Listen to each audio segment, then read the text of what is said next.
Bactérias estão por todos os lados e a diversidade delas é provavelmente muito maior do que imaginamos. A maioria delas não possui relevância direta para nós humanos, mas muitas outras sim, seja de forma benéfica ou maléfica.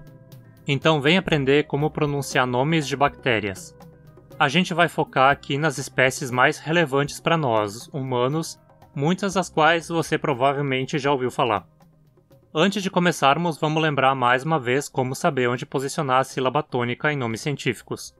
Em latim, o acento nunca cai na última sílaba da palavra, a não ser que a palavra só tenha uma sílaba, claro.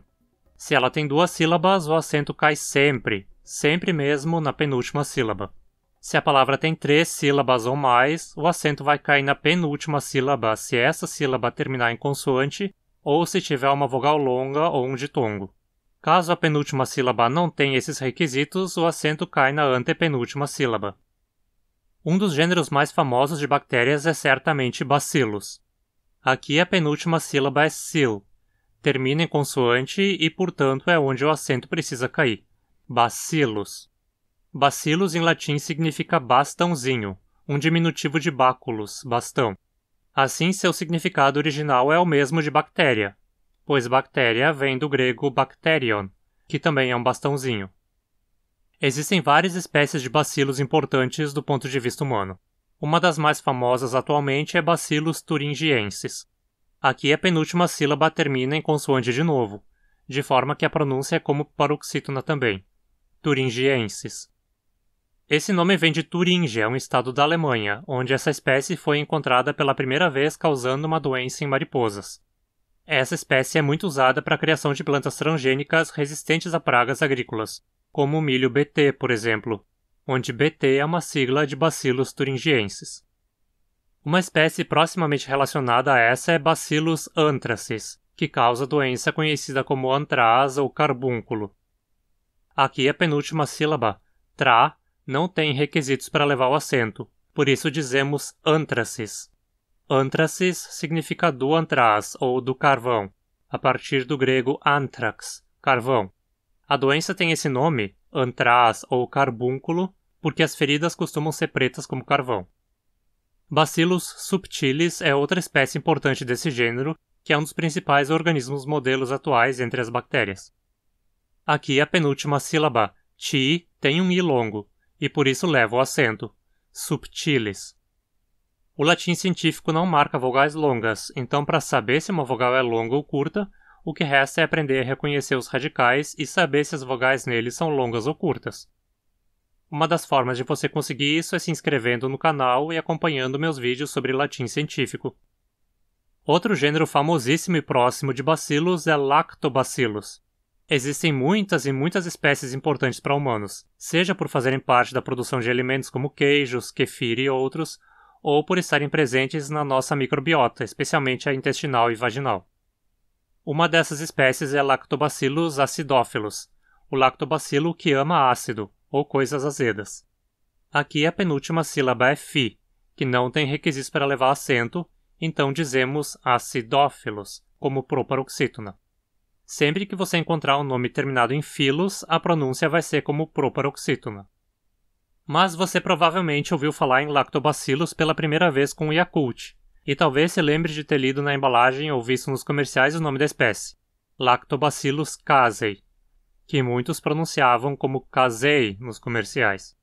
Aqui a penúltima sílaba, z, não tem requisitos para levar o acento também, então dizemos casei.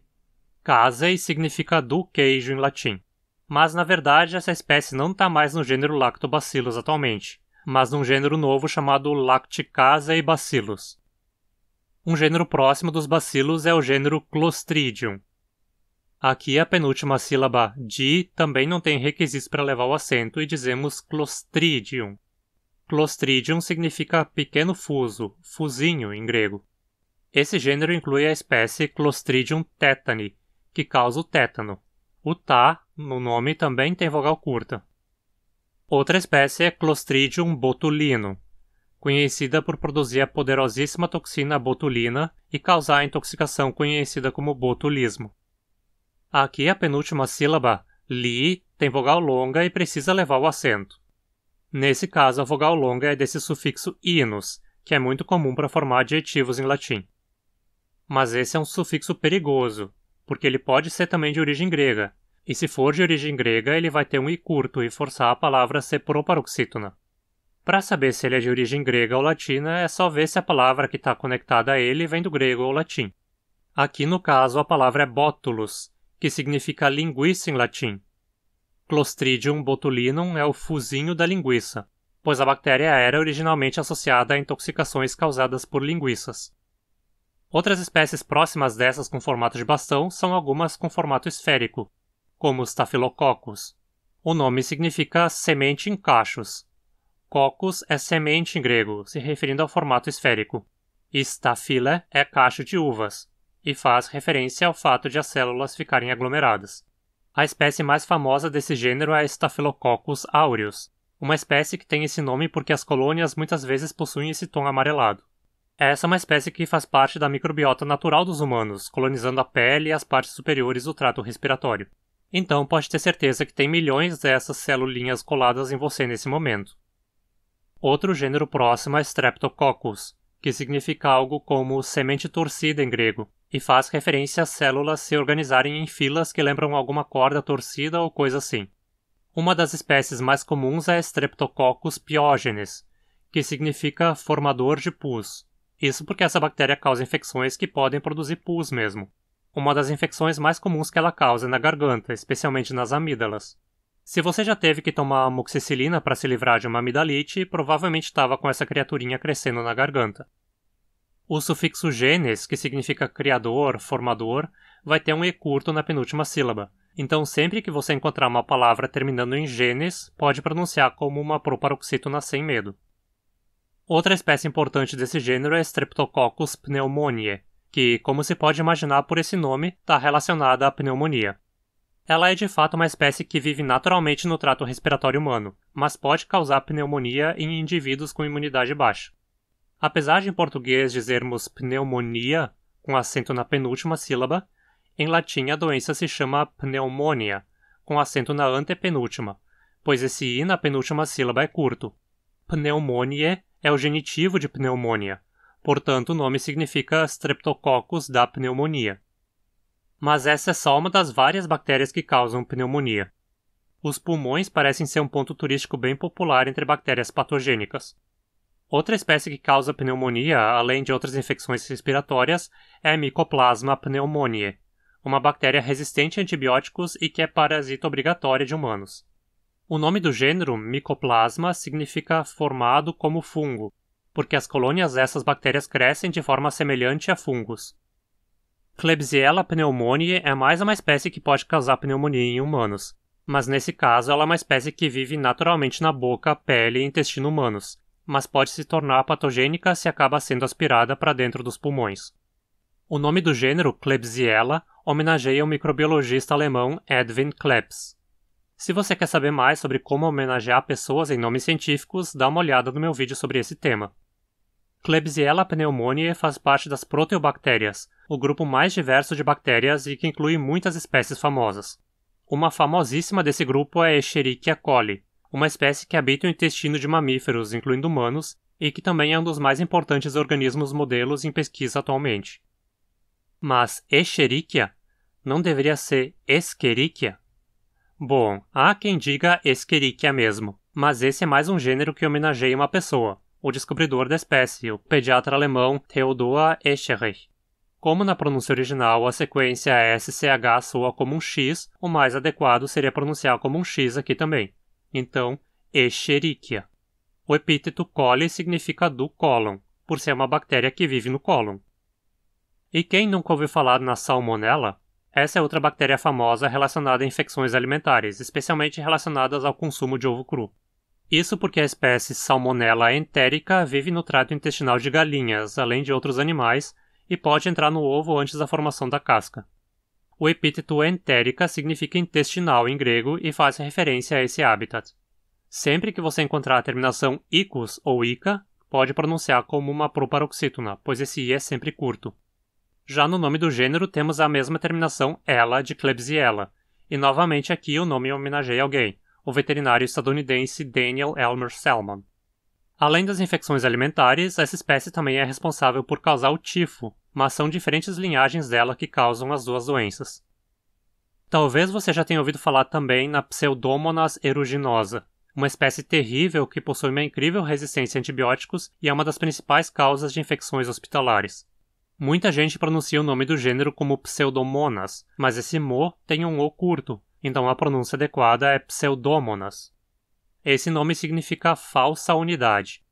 Já no epíteto temos eruginosa, que tem o sufixo osus, osa, formador de adjetivos e que sempre tem um o longo, então sempre gera paroxítonas.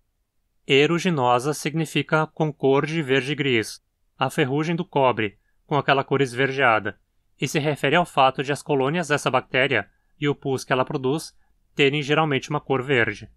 Muitas outras proteobactérias causam doenças em humanos. Vamos ver o nome de mais algumas. Vibrio cholerae, que causa a cólera. As duas palavras se qualificam para serem proparoxítonas. Vibrio cholerae. A origem exata do nome víbrio é incerta. Yersinia pestis é outra espécie de proteobactéria que teve grande impacto na história humana, já que é responsável pelas doenças chamadas de peste, como a peste bubônica e outras, e que causou a famosa peste negra que dizimou a Europa. O nome do gênero homenageia o médico suíço Alexandre Yersin. Rickettsia rickettsii é outra espécie perigosíssima para humanos por causar a febre maculosa, transmitida pelo carrapato estrela. O gênero e o epíteto homenageiam o patologista estadunidense Howard Taylor Ricketts. Esse gênero também inclui a espécie Rickettsia prowazekii, causadora do tifo epidêmico. O epíteto homenageia o patologista tcheco Stanislaus von Prowazek, que morreu infectado pela doença enquanto a investigava. Outro gênero patogênico importante é Neisseria. A essa altura você já deve ter entendido que nomes que terminam em ia vão ser sempre proparoxítonas. Dizemos Neisseria e não Neisseria, porque novamente é uma palavra derivada de um nome próprio, aqui do bacteriologista alemão Albert Neisser. O gênero Neisseria inclui duas espécies de grande importância médica. Neisseria gonorrhoeae, que causa a gonorreia. Aqui a penúltima sílaba tem o ditongo OE, pronunciado como E, e portanto precisa ter o acento. E a outra espécie é Neisseria meningitidis, uma das dezenas de espécies que pode causar meningite, porque depois dos pulmões as meninges são o maior ponto turístico do corpo humano para essas criaturinhas. Aqui temos um I curto na penúltima sílaba. Então a palavra é proparoxítona, meningitidis. Quase sempre que você vira uma palavra terminando em idis, ela vai ser proparoxítona por causa desse I curto. Mas existem também espécies boazinhas entre as proteobactérias, como essa, como a Gattei-Bacter chilinus. Você provavelmente nunca ouviu falar dela, mas seu produto é bem famosinho, o kombucha, a bebida feita de chá fermentado. O nome do gênero homenageia o microbiologista japonês Kazuo Komagata. Já o epíteto chilinus significa de madeira em grego. Veja que aqui temos um inus de origem grega, porque xylon, madeira, é uma palavra grega. Então o i é curto e dizemos chilinus, diferente do que aconteceu lá com a espécie Clostridium botulinum, onde o i era longo por ser de origem latina. Uma bactéria famosa cujo nome do gênero também termina em bacter é Helicobacter pylori, causadora de úlceras estomacais. O nome do gênero significa bastão em hélice, e o epíteto pylori significa do pilouro, pois esse é o seu habitat natural. Pylori tem um O longo na penúltima sílaba, então tem que ser pronunciado como paroxítona. Vimos agora há pouco a bactéria causadora da gonorreia. Vamos falar então da sua amiga próxima, Chlamydia trachomatis. Essa bactéria causa a clamídia, uma infecção sexualmente transmissível, além de outros tipos de infecções, como o tracoma, uma infecção nas pálpebras, e que é de onde vem o epíteto trachomatis, que significa do tracoma. Sempre que você encontrar palavras terminando em matis, dessa forma, elas serão proparoxítonas. O nome do gênero, Chlamydia, vem do grego chlamys, significando véu. E falando em ISTs, vamos apresentar mais uma causadora de uma, Treponema pallidum, a bactéria que causa sífilis. O nome do gênero significa algo como fio torcido em grego. O ne na penúltima sílaba é longo. E pallidum significa isso mesmo, pálido, amarelado. Eu já apresentei essa palavra na minha série de vídeos sobre cores em latim científico, confere lá. Parente relativamente próxima dela é a bactéria Leptospira interrogans, que pelo nome do gênero você já deve ter deduzido que causa leptospirose. Leptospira significa espiral estreita. O I em spira é longo, então a palavra é paroxítona. Interrogans significa interrogante. Será que o nome vem do fato de a célula ter uma forma que lembra um ponto de interrogação? Não sei mesmo. Fica a interrogação no ar. Mycobacterium é outro gênero de bactérias importante cujo nome significa algo como bactéria-fungo, ou bastãozinho fungo mais precisamente. Ela é parte das actinobactérias ou actinomicetos, um grupo de bactérias que tem um comportamento que lembra fungos. Duas espécies desse gênero são importantes causadoras de doenças em humanos. Mycobacterium tuberculosis causa tuberculose, obviamente. Aqui o O na penúltima sílaba é longo. Sempre que você encontrar a terminação osis se referindo a doenças, o O vai ser longo e a palavra paroxítona. Mycobacterium lepre causa, como o nome já deixa claro, a lepra ou hanseníase. Lembre-se de pronunciar o AE como E, então lepre.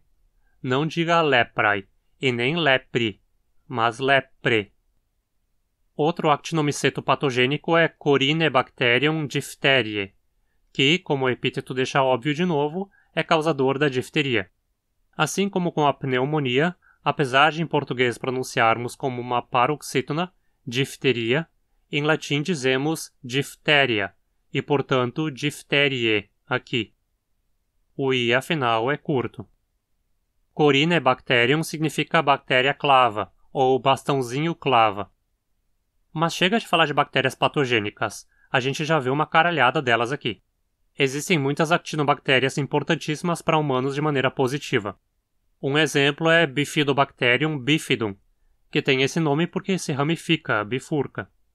Ela é uma das mais importantes bactérias da microbiota humana, ocorrendo no intestino, no leite materno e na vagina. Ela é até vendida em cápsulas para ser consumida de tão importante que é para o equilíbrio do intestino. Bacteroides fragilis é outra bactéria importantíssima encontrada na microbiota intestinal humana. Essa tem o gênero terminado com o polêmico sufixo oides, que muitas pessoas pronunciam como oides, mas o I longo ali faz com que a pronúncia adequada seja oides.